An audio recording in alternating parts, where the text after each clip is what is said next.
Вот, значит. А, кстати, а вообще кто-то что-нибудь знает про что-нибудь про это или все с самого начала?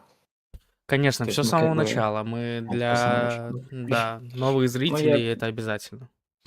Окей, окей, окей, хорошо. Ну, я как бы расскажу вообще, откуда это все получилось, наверное, быстренько. И потом, что это такое, потом будем показывать. Рома будет показывать, собственно, настройку сервера и как бы как его запускать, там, как его настраивать и так далее через тулзу, которую он лично делает, две, точнее, ну, на самом деле больше, но показывать мы сегодня будем две. Gosh CLI и Gosh Agent. Вот. А я буду показывать потом Gosh P. Это, собственно, такая терминальная среда, как бы общения со всем этим делом. Вот. Короче говоря, как это все, значит, откуда все взялось? Это месяца сколько назад? Наверное, сейчас конец мая, апрель. Ну да, ну, в общем, ровно 3 месяца назад, наверное, я в рамках ну, агентского ресерча, поскольку как бы я всегда считал, что Акинаки должно подойти больше всего под агентский use case, ну, точнее, не больше всего, один из use cases Акинаки – это был агентский use case. Но дело в том, что когда я об этом начинал думать, то никаких агентов, по сути, еще не было. То есть было только понимание того, что, наверное, когда-нибудь они будут. Но, честно говоря, я думал, что они будут года через 2 где-то. Вот. Но все завертелось, как мы все знаем, намного быстрее и произошло намного раньше. Вот. Но не могу сказать, что это прям произошло, но неважно. Сейчас, наверное, это отдельная философская тема. Неважно. В общем, в любом случае появился Opus 4.6 на тот момент, 4.5, 4.6. И, ну и это пересекло некоторую границу, после которой вообще этой хренью ну, стало как-то можно пользоваться. Потому что до того, ну, как бы все там ChatGPT, которым я пользовался последние там сколько лет, сколько он существует приблизительно, он, ну, как бы я много пользовался, но это в основном было для ресерча.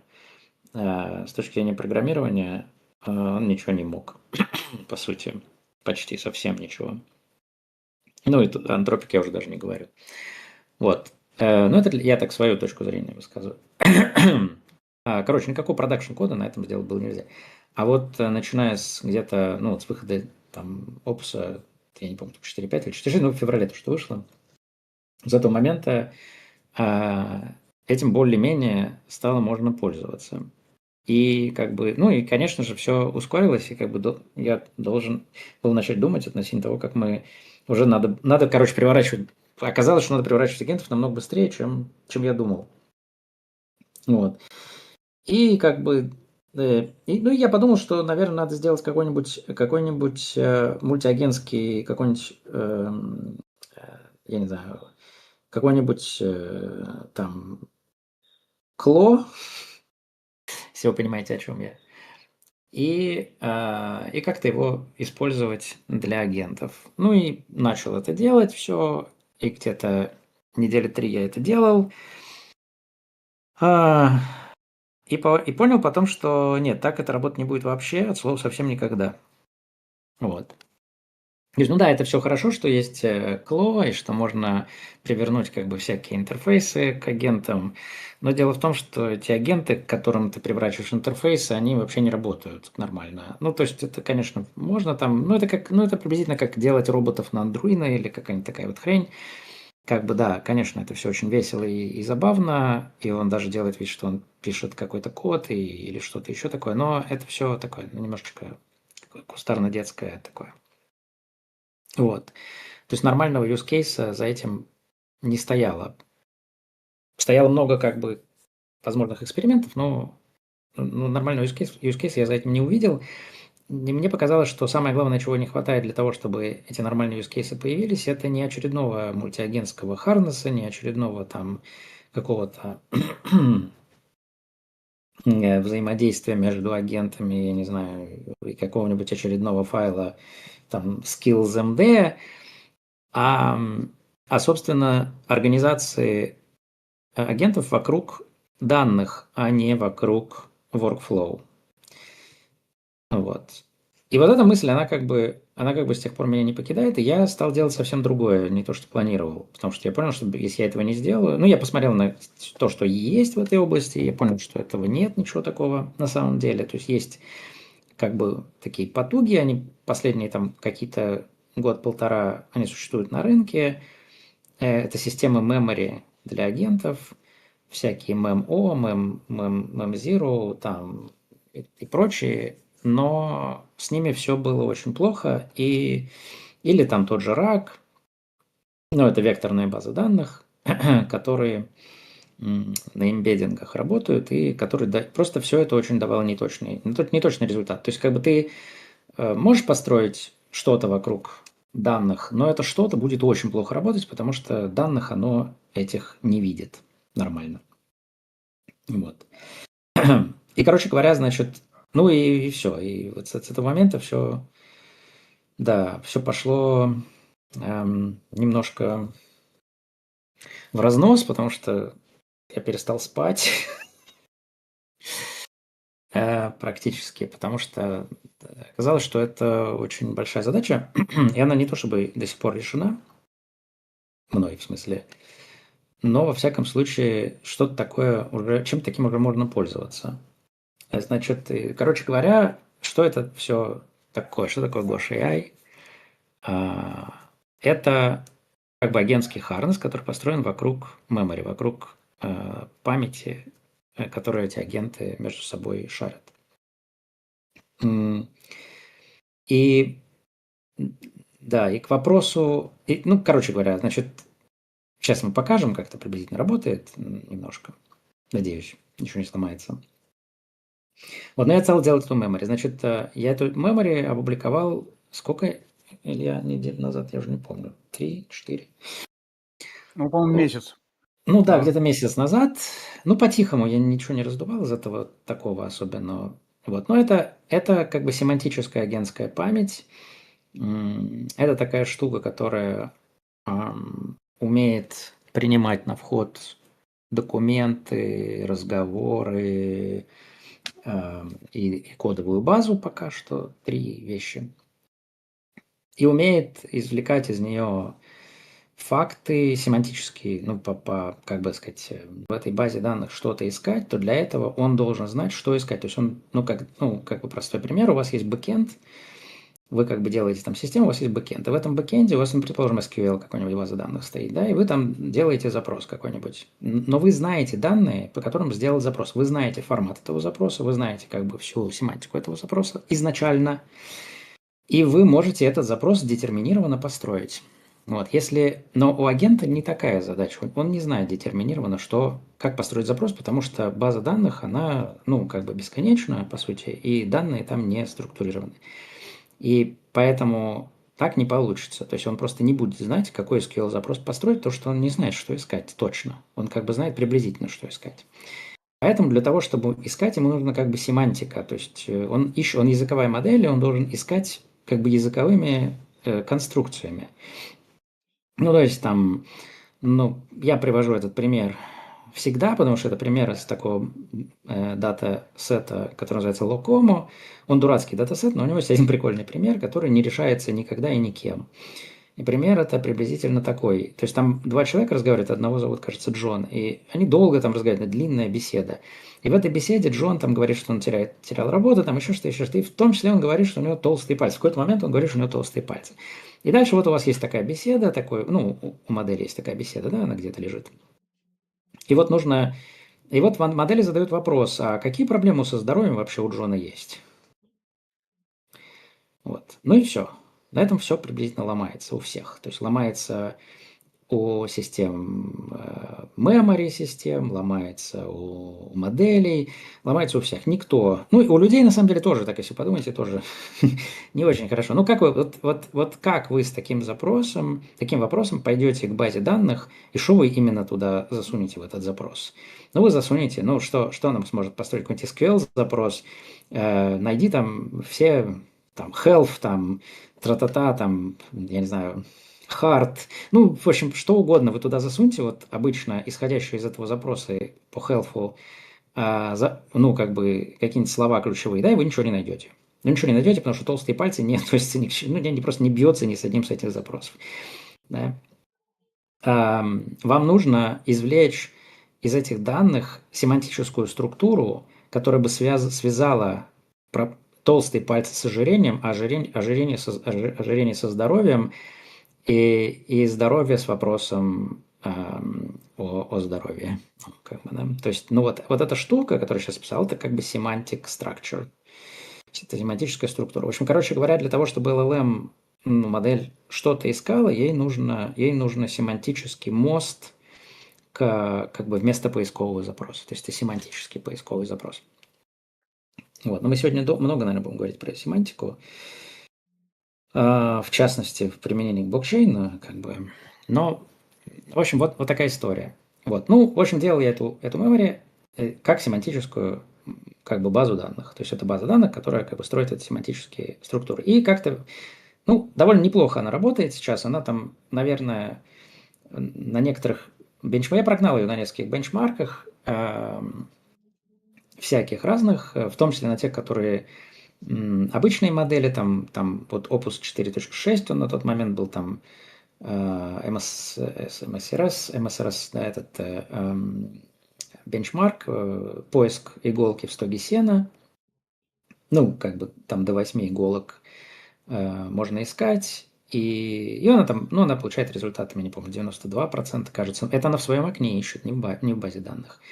Вот. Но я ей говорю, я такой думаю, почему бы не сделать это, и просто только вместо окна ты будешь искать в базе данных. Ну, вот, ну, то есть, вот этот же MCRS, как он там называется, забыл, бенчмарк, он у меня 99% выбил на модели типа Qwen 32B. Ну, то есть это, чтобы было понятно, эта модель там в 30,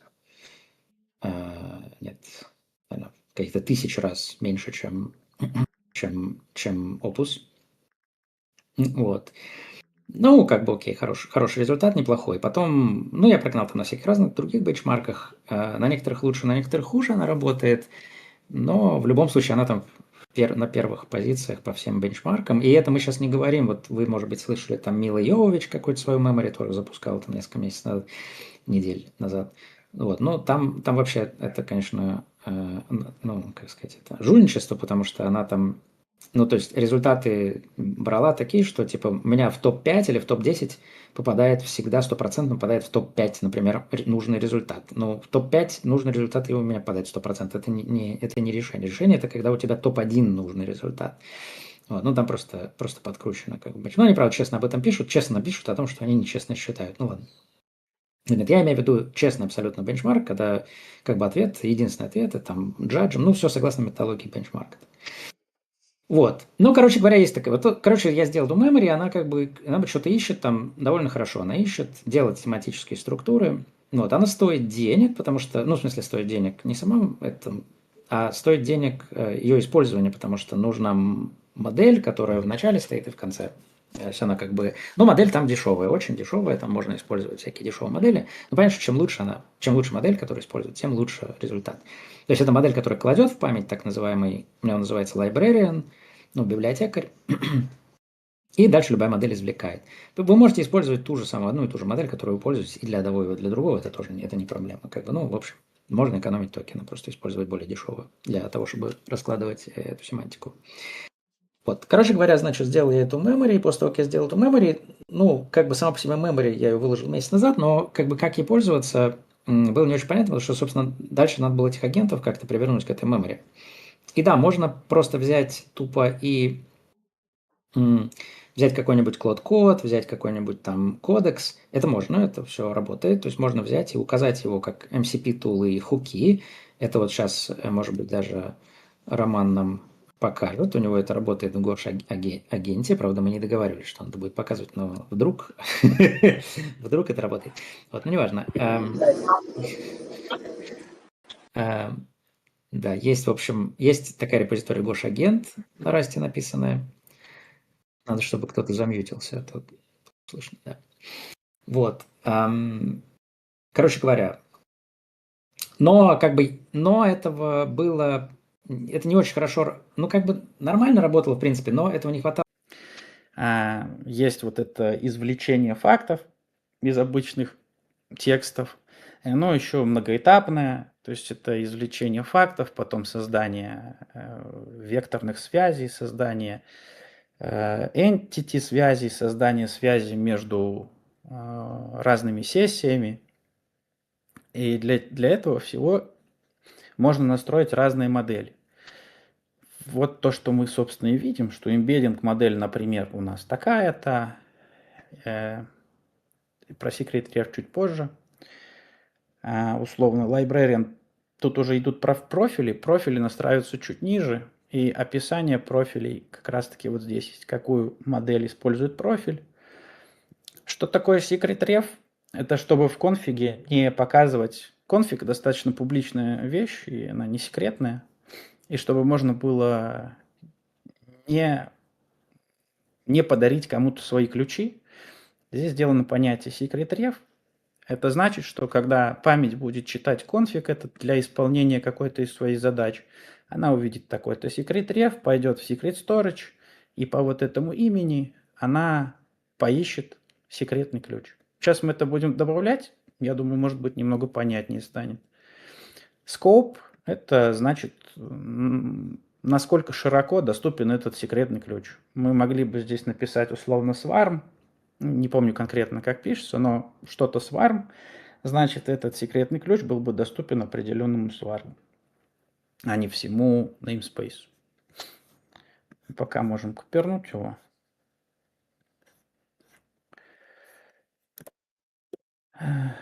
Что-то я не то сделал, да?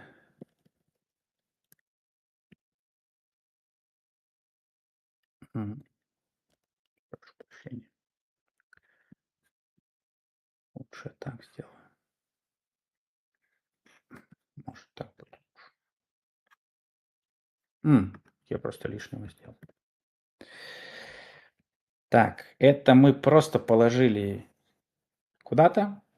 Теперь установка ключа. Есть такая команда, которая, опять же, в CLI, которая из n в переменной может положить что-то в secret storage памяти. Пусть не смущает эта запись, можно делать как угодно. Можно положить в .n файл, сделать там set плюс a минус a, по-моему, и тогда это все прочитается. Команду я не дописал, потому что надо еще указать, какую env я хочу прочитать, под какое имя положить. Name open Будет... все будет работать. Так, Лера, у тебя есть дополнительные вопросы какие-то? Да, есть вопрос от телезрителей. Пишет нам человек с именем. Значит, вопрос из 3 частей в контексте по памяти. Как правильно составить архитектуру памяти для агента, чтобы она была, первое, переносима между большими языковыми моделями и независимо от провайдеров ИИ, а также независимо от агентов. Второе, максимально заполняла все проекты и чаты, чтобы можно было по дням, по часам восстанавливать и восстанавливать, что вы делали. И третье, буквально стало как расширением мозга, как в наш век просто лавина информации удерживает все невозможное. Понятно, что вопрос тут составлен, может быть, не очень корректно, но, думаю, вы можете ответить как-то. Если нет, я могу... Так мы все это время на него отвечали. Это ровно то, что memory делает. То есть она буквально встраивается. А?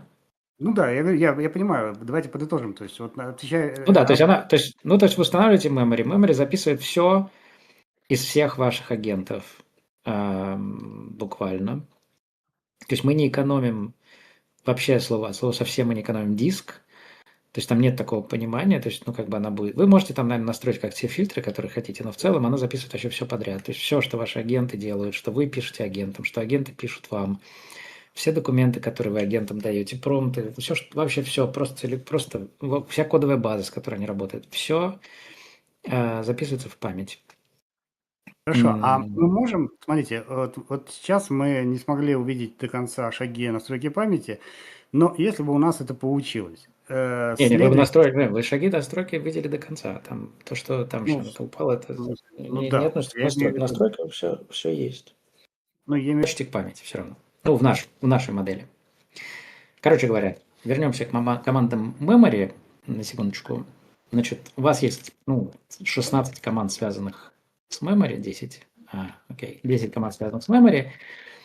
Вы можете attachить memory, detachить memory, там, это лист, то, что я показывал, сетапить memory, сделать хендов, перенос как бы, собственно, вот если вот так вот, может быть, вот так расширить, то можно там увидеть описание у каждой команды.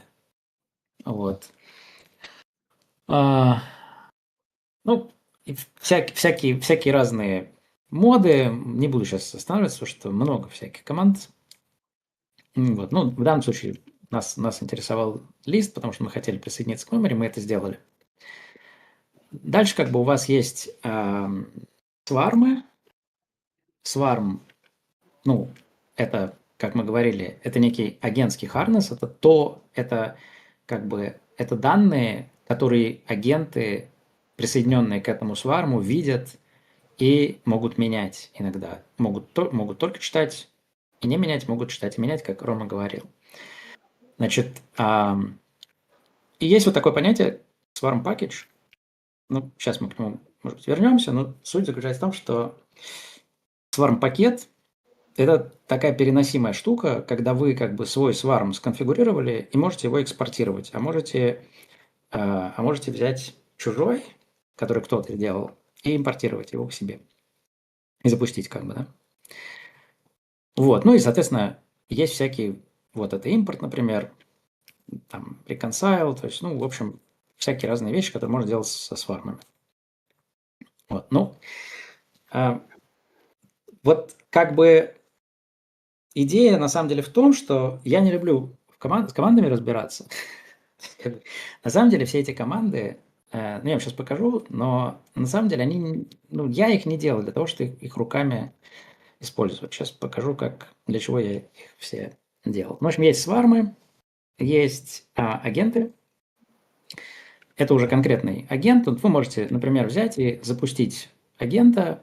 Значит, как бы тут она просто объясняет, что делает команда и как ее использовать. Можно посмотреть лист агентов. У нас нет агентов, соответственно, нечего смотреть. Можно его резюм, то есть если у вас есть агент где-то или был, вы можете его переиспользовать. Сейчас мы все это посмотрим. Рестартануть, забыть, выйти навсегда и так далее. Вот. Есть команда Spawn Agent, или вот добавилась команда Swarm Spawn Packet, сервер подписки. То есть вы можете подписаться на агента, то есть агент может подписаться на все события в своем сварме в memory, как бы изменение данных, грубо говоря. Можно фильтровать там, на какие именно он хочет получать. И он будет получать SRE нотификации и будиться в этот момент. То есть вам не надо заводить бесконечное количество лупов. Вы можете просто сделать подписку, оформить, агент может оформить подписку на изменение данных. Другой агент будет изменять данные, и когда он изменит данные, этот агент проснется. У нас есть скилл какой-нибудь. А вот тот текст, который ты прочитал, это промпт, который ты сейчас введешь, или это что-то другое? Это промпт, который сейчас веду, да. Мгм. Я, кстати, не знаю, почему он умер. То есть что-то не так вот сейчас прям конкретно. Может быть, судьба. Давай вот тут вот так вот. Окей. Пока он делает этот вопрос по сварму, 4 вопросика, пока, может быть, один осилим. А сколько агентов может быть в одном сварме? Бесконечно. Бесконечно. Имеет ли система масштабируемость? То есть одинаково ли она работает с 5 или 500 агентами? Ну, мы не проверяли на 500 агентах, честно. Пока вот видишь, еще как бы не все стабильно работает, как вы видите. Потому что, ну, это новая вот эта штука, которую я сейчас делаю. Она как бы новая, и нам пришлось по работе над ней, нам пришлось много изменений в память внести там вокруг, да около. Но вот не все еще хорошо работают, видимо, как очевидно. Но у меня вот такое полное ощущение, что я работаю со старой версией, но ладно, не важно. Сейчас решу. Хорошо. Ну, это добьем еще два вопросика. А может ли один агент быть членом нескольких свармов одновременно? Ну да, может, да. Может. А какое-то от этого преимущество? Или- Это почти обязательно, я бы сказал. Например, Какой когда вот, смысл? ну вот GoshP, Смысл? например, GoshP при инициализации создает отдельный сварм, Home называется, в который он кладет всякие вещи, которые всем агентам нужны для доступа, ну, вспомогательные данные, но которые не являются частью их рабочих свармов. Чтобы все агенты получили эти данные какие-то, ну, например, какой-нибудь, я не знаю, ну, просто общий промпт, да, к примеру. Вот куда ты положишь общий промпт для всех агентов, чтобы не копировать в каждого агента этот промпт. Ты просто создаешь сварм, в который подписываешь всех агентов, например, на чтение, и какой-нибудь один агент, который управляет как бы всеми, ну, какими-то общими данными между всеми агентами, просто, ну, вот в GoshP просто создает home сварм, и в него пишет это. То есть, другими словами, на уровне сварма может быть какой-то общий системный промпт для всех этих членов? Да, Так. ну вот как бы он попытается сейчас создать, он как бы описывает это все согласно скиллу, у него есть скилл создать сварм, он как бы все это описывает, ну вот, пожалуйста. Да, не получилось у него, потому что док-агент я неправильно назвал.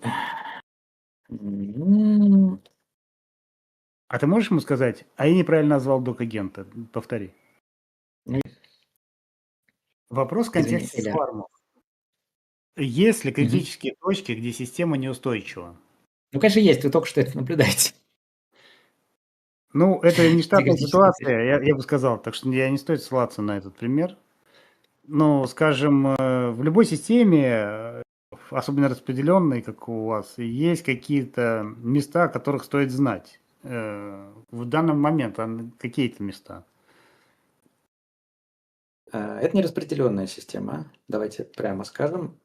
Пока что, вот то, что я показывал, мы еще не дошли до распределенной системы, мы как бы пока работаем в парадигме.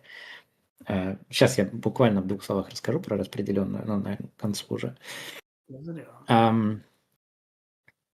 Она как бы не распределенная, она сервер-центричная, то есть у вас есть сервер, на котором вы держите свои данные, и нам кажется, это нормальная модель, потому что это ваши данные. То есть тут идея вся в том, что memory, она позволяет вам не делиться на самом деле данными вашими ни с кем и хранить ваши данные у себя. То есть, ну, как бы основная проблема такая. Во-первых, когда вы работаете с LLM-провайдерами типа Anthropic, Google, OpenAI и так далее. То есть вы как бы данные все им перекачиваете в их модель целиком и полностью, потому что вы закачиваете их целиком и полностью в окно.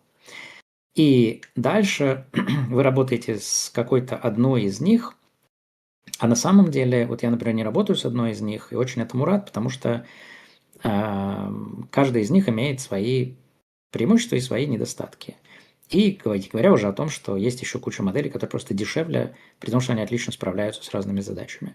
И когда вы используете memory, то вы сразу же и одновременно получаете из коробки абстракцию от модели. То есть вам не нужно уже бегать с одной моделью, потому что, во-первых, вы не делите с ней данными целиком, потому что она получает только кусочки, такие, которые нужны для выполнения конкретной задачи. Она не имеет доступ ко всей, она имеет доступ ко всем вашим данным через свой, когда она управляется агентом, она имеет доступ к сварам, которые вы ей дали, но даже оттуда Она просто потому, как она устроена, она не будет выкачивать все данные, ей это не нужно. То есть она никогда так не делает. Она просто будет брать только те данные, которые ей нужны для выполнения этой задачи. И, соответственно, вы можете к одному сварму подключить, что я делаю, например, несколько разных агентов с разными LLM, и они каждый будут делать что-то свое и как бы прекрасно себя чувствовать. Вам не нужно как бы заботиться об асинхронизации между ними. Оно как бы все из коробки работает. Отлично. У меня такое ощущение, что это отвечаешь на один из вопросов, который тут есть в разделе координация, как агенты находят друг друга в системе. Но я все же до конца все-таки это уловил. То есть у нас есть один процесс, который является точкой входа и который, ну, мастер, что ли, получается такой, да? Ну да. Это не процесс, это как бы этот самый, ну, да, ну, как бы данные, да, storage. А И вот он такой является точкой координации, потому что потому что у него есть данные. Потому что, я повторяю, вся идея в том, что мы строим сварм, строим как бы агентов вокруг памяти, вокруг данных. А что происходит, если два агента пытаются выполнить конфликтующие действия? Такое Ну много и чего. ради бога, пусть Ну, а что на уровне системы что происходит? на уровне и системе все равно. Ну, как бы ты же, еще раз, что такое конфликтующие действия? Я поясню. Смотри, у нас есть память, два агента. Один памяти говорит там типа кнопка зеленая, другая кнопка синяя. Как он запомнит? Что в памяти останется То, что последний положит, то и останется. по Ну, времени? если они один и тот же объект пытаются перезаписать, ну, как бы кто перезнул, хотя и так, ну, гонки, они существуют везде, и они как бы не зависят от модели, они зависят от того, как ты организуешь работу. То есть мы как бы на уровне памяти, у памяти есть protection от гонок от одного агента. То есть это ваша память, она хранится у вас. И это тоже часть, Вот ну, как бы, с да. этого места подробнее. Давай рассмотрим. Вот когда агенты память меняют, они типа знают, как они меняют. А я удаляю как?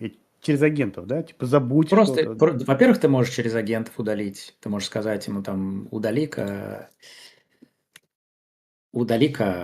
вот это, или там удали все раньше такого-то. Ну, короче, как бы как хочешь, так. Ну, Как? можешь сам удалить. Это же как бы объекты в SQL, ну, как бы в Ну, базе данных и все. могут просто пойти в базу данных и там удалить. Ну да. Это то Мгм. же самое. То есть агент так и Ну, сделает. Ты просто пойдешь а в вот базу данных, удалишь.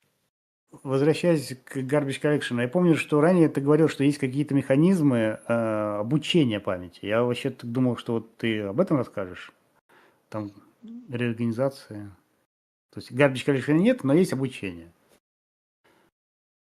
Память Я, учится. наверное, мал. Мгм. Да. Мгм.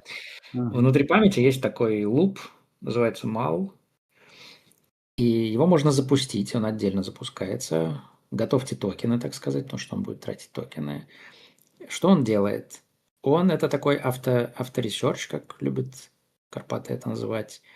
Он как бы запускает специальный луп обучения и меняет семантику памяти так, чтобы она была overfit к вашему типу данных.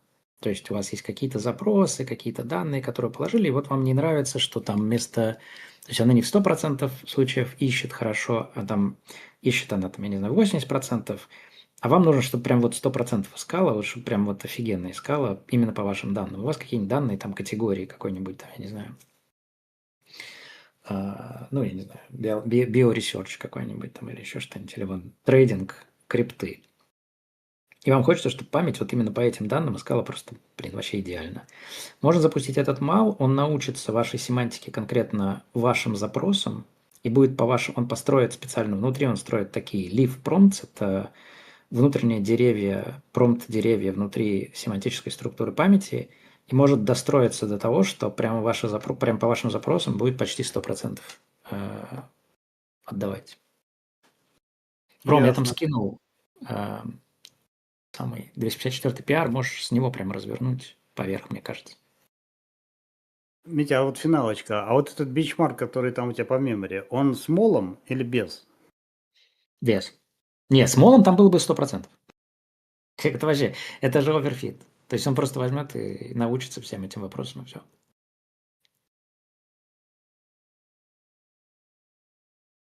Чисто Хорошо. просто. Что именно проверяют бенчмарки?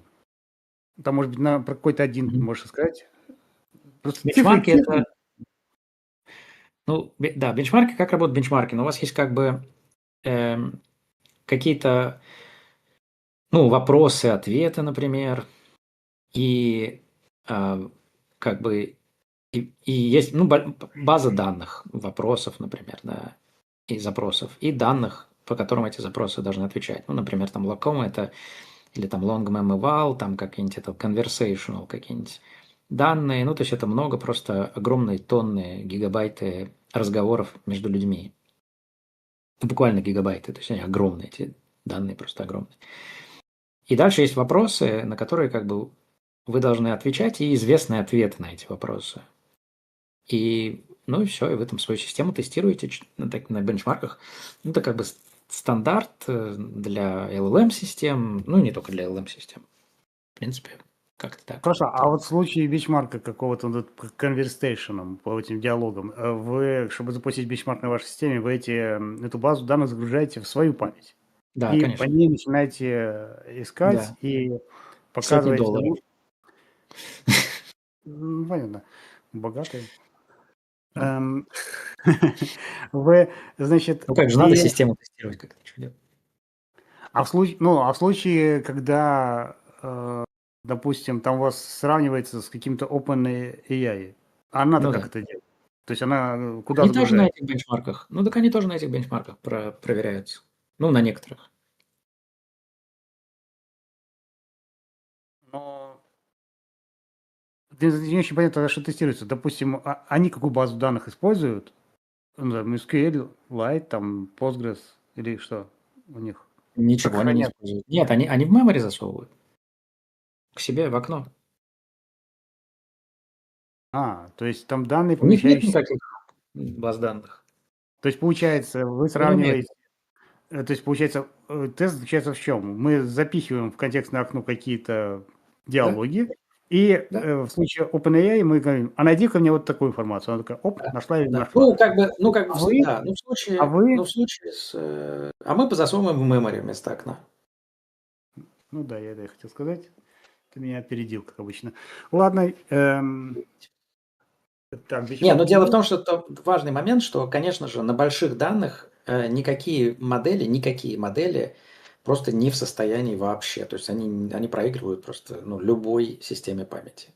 Любой. Они просто вообще Так, не могут в это. хорошо, мы тут доходим до таких вопросов, на которые я могу ответить, а ты тогда надо запрувить. Ты уже, в принципе, отвечал, ну так, чтобы пользователи были довольны. Как агенты обмениваются информацией через сообщение, API или базу данных? Ты говорил, что они обмениваются через memory. Через базу Правильно? данных, да.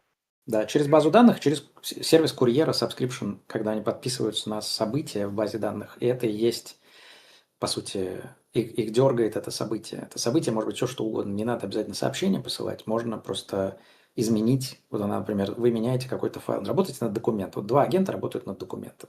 Один работает над документом, второй слушает изменения в этом документе. Вы сделали изменения в документе, агент получил нотификацию о том, что в базе данных изменился документ, и идет смотреть в этот документ. Все. А вот вопрос, просто вопросики.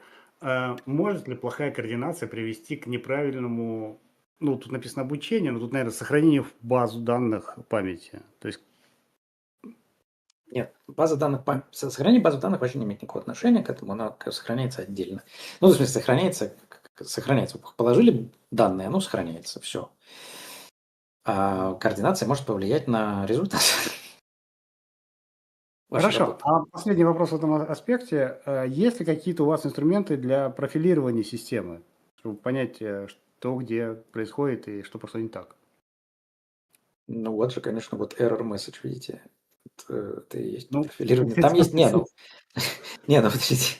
Зависит от какого уровня. Есть телеметрия, довольно серьезная телеметрия внутри самой семантической структуры, смотри, которая кейс. отлаживает внутренние структуры семантические, экстракшн и так далее.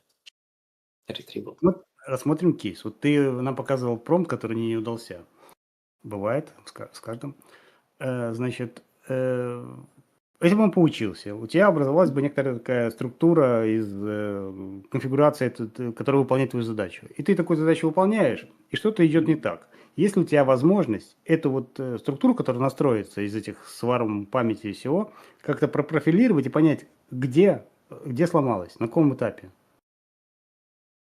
Ну, опять же, что значит сломалось? Вот то, что сейчас сломалось, это просто memory ну, не в рабочем состоянии из-за миграции, последнюю версию. Она прям сказала error, не могу записать туда-то. То есть на этом уровне тебе не нужно никакой особый, ну, то есть у тебя есть error-коды. А вот то, что внутри, внутри самой памяти происходит, когда ты, например, хочешь какой-то запрос, и у тебя на этот запрос ответ не выходит. Там есть свои методы найти, что пошло не так в этом процессе. Телеметрия работы внутри памяти, как бы, она есть, да. А в чем она представлена? Что значит телеметрия внутри памяти? Ну, она собирает данные по проходу вот по этой семантической структуре.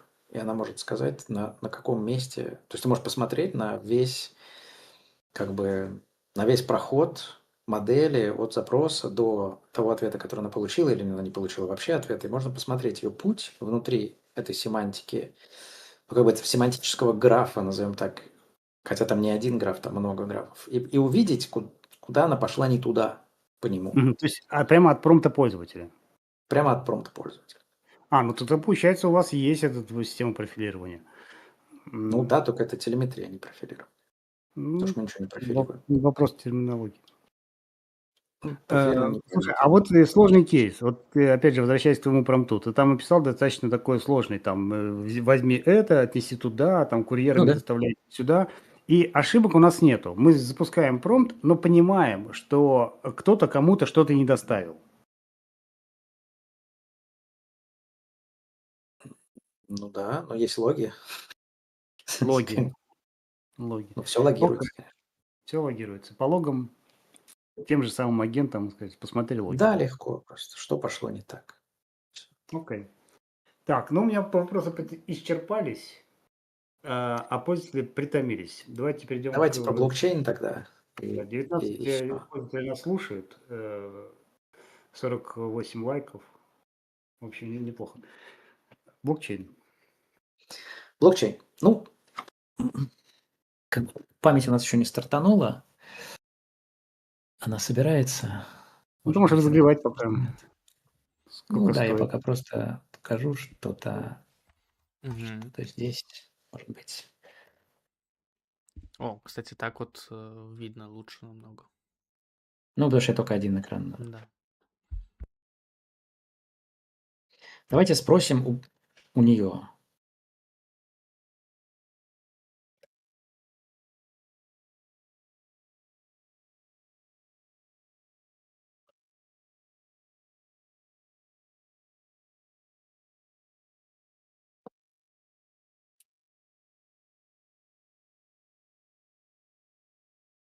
Секреты не попадают в пакет, credentials должны быть ссылками на там всякие секреты.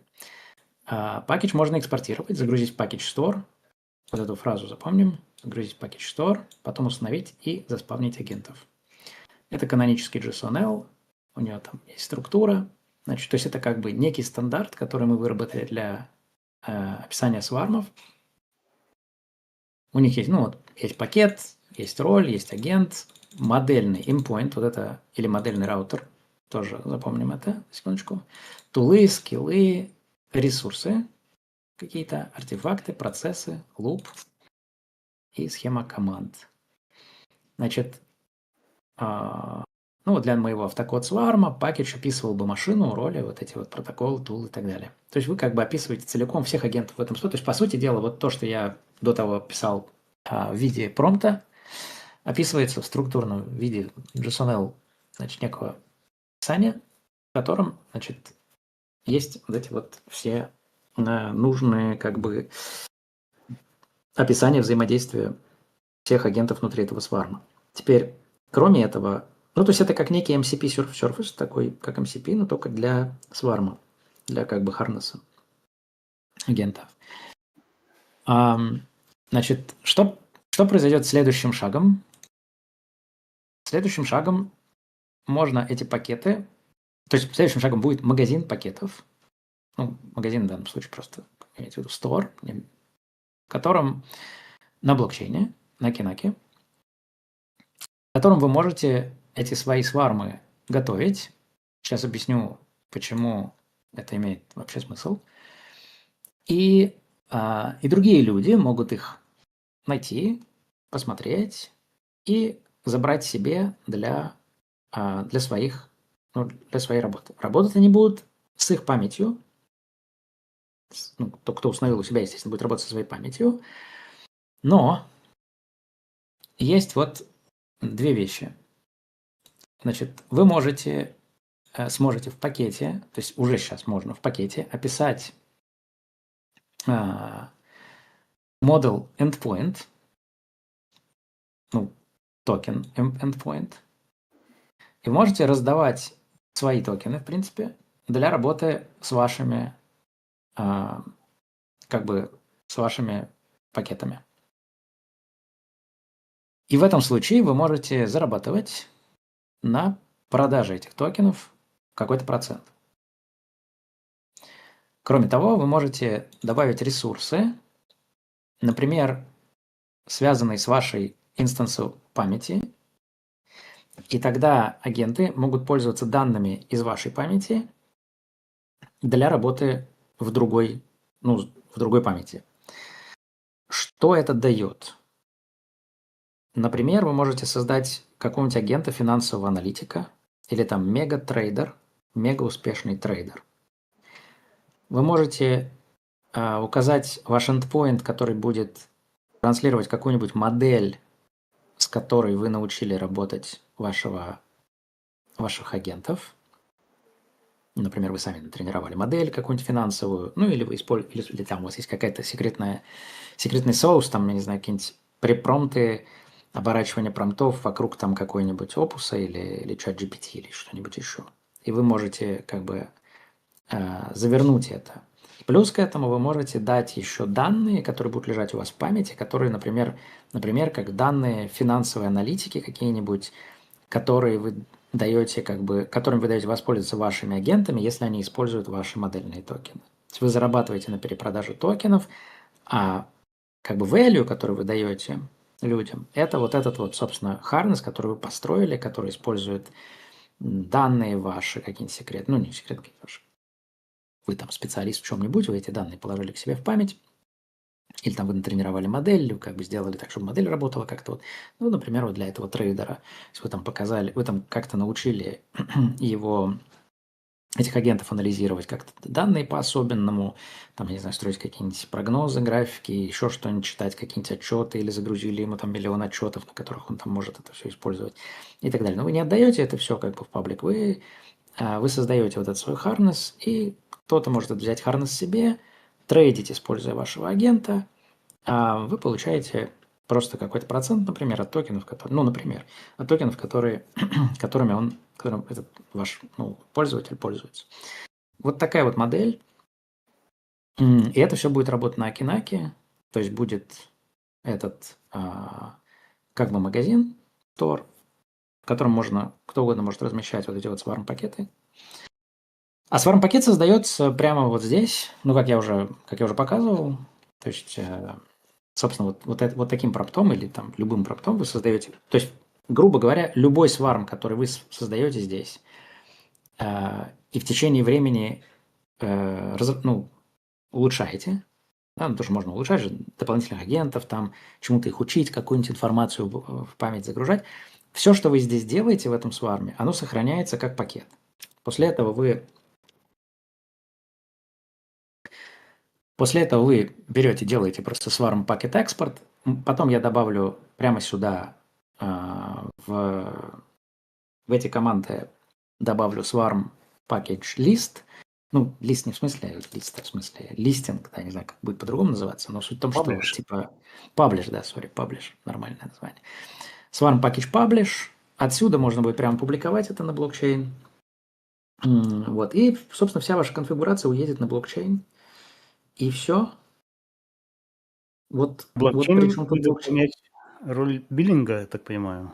Да, блокчейн будет выполнять роль биллинга. Причем этот биллинг, он будет устроен так, что если вы продаете свои токены, то биллинг, стриминг, то есть вам не нужно как бы рассчитывать на то, что там человек, я не знаю, будет вам или не будет вам эти токены отдавать, потому что вы будете инкрементально платить там за каждую сколько-то токенов, вы платите, и он дает вам сколько-то токенов, вы платите и так далее. То есть, в смысле, что даже если он там не будет давать вам токены, то вы немного денег потеряете на это. Вот, соответственно, вот такие дела. Чтобы ответ произошел, все-таки владелец должен будет, память владельца Swarm Package должна получить эти данные. Нет, Почему? она должна отдать свои данные для того, чтобы на их основе там только на чтение, он не может туда писать. То есть у агента Хорошо, только тогда на чтение. получается у пользователя этого есть возможность этот секретный соус высербать. Это уже дальше просто делаете это с помощью рейт-лимитов, потому что по-другому это никак не работает. То есть любой доступ к любым данным можно заабьюзить, и это не наша проблема. В смысле, это везде такая проблема есть, просто сделайте рейт-лимит, и все. Ладно, тут вопрос оперативности еще может быть. Окей. Глазик, у тебя был вопрос какой-то? Да, нет, Я слышу. Нет? нет. Митя, а ты это то, что про блокчейн, ты сказал, это оно и есть, да? Да. Ну да. Это приходил сегодня Эндрю Тасил и спрашивал конкретно, можно было ли это сделать без блокчейна? Это нет. Вот. Надеюсь, Глазик, он получил ответ свой. Я думаю, ответ здесь такой: можно, но зачем? Если можно с блокчейном, вот именно. Я согласен. Нет. Если можно без блокчейна, но зачем без блокчейна? С блокчейном интереснее. Штокены. Нет, на самом деле, смотри, блокчейн же универсальный слой эквайринга, и без доверия, с некоторой какой-то потенциальной экосистемой. И я так понимаю, в потенциале, в каком-то будущем удаленном, возможно, очень, мы будем получать преимущество от этого. В смысле, система будет получать от этого преимущество. Простоты Не биллинга. знаю. Нет? М? Хорошо, а публикация этих Swarm пакеджей, она что-то стоит, как-то тарифицируется? Нет, пакеты, публикация, как на блокчейне, когда публикуешь, смарт-контракт, то как бы, что ты платишь? А чего стоит публикация одного такого увесистого, хорошего, продуманного пакеджа? Например, Я не твоего знаю, пакеджа. центы какие-то. Центы. А вот если ты все свои свармы опубликовал бы, сколько ты заплатил бы? Я не помню, я не следил. $1? Я не Больше? следил. Нет, какие доллары? Это много. Слушай, Митя, а может расскажешь подробнее про... Мы с тобой обсуждали это ранее, про как поделиться подпиской, например, с другим человеком. Есть такие возможности? По-моему, ты говорил, что они есть. Подожди, он опять... Так Митя же вроде только что рассказал это. Окей. Нет, Может, в смысле, через Swarm Package. Скажи еще раз. про делегацию подписки, так скажем, от другого Это свар-пакет, да? Окей, классно. А вот, кстати, расширяю этот вопрос, повышая ставки.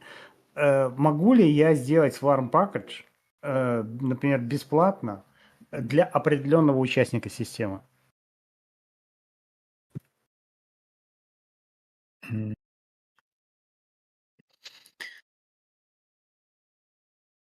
Еще раз скажи, потому что он как бы заработал, видишь.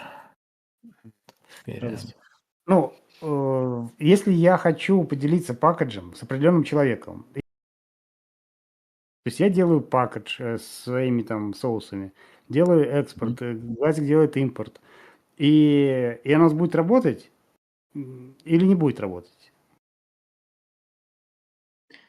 Сейчас я буду ругаться матом, как я это делаю обычно.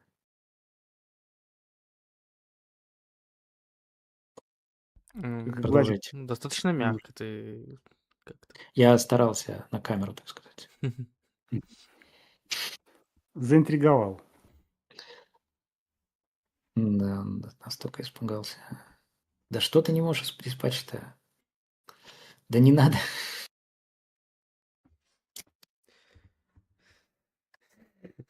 Сейчас мы будем долго пререкаться.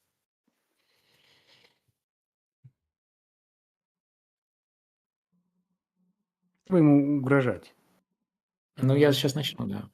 Мне кажется, тебе нужно использовать Cloud 4.8 для таких. Whitelisted. Нет, он не whitelisted, он прав. Ну, как бы ладно. У него, знаете, как бы есть, как сказать... Ладно, вот он пишет, что надо делать уже. Ну, давайте сделаем, ладно, хрен с ним. А вы не видите этого. Не Это его видим. канале. Сейчас я перешарю, подождите.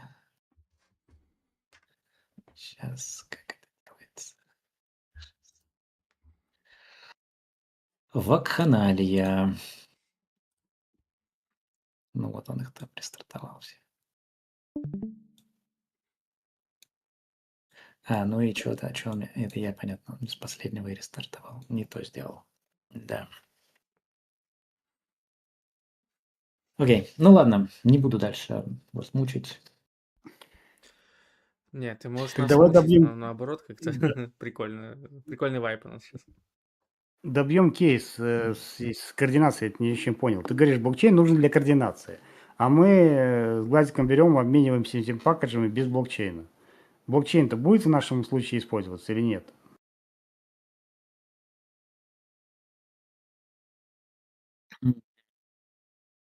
Значит, блокчейн будет ли использоваться... Когда у вас с глазиком, если вы просто с глазиком поделитесь пакеджем, Да. ну, как бы ты поделишься пакеджем, если в пакедже ты напишешь, что они должны, ну, что он должен пользоваться твоими токенами, то блокчейн будет использоваться для биллинга, естественно. То есть бесплатно Глазик не сможет пользоваться все-таки. Ну, напиши ему, не знаю, честно говоря. Ну, то есть, нет, почему? Ты можешь ему дать API свой и будет пользоваться бесплатно. Ну, пока это непонятно. Я понимаю, про какой use case ты говоришь, но это не...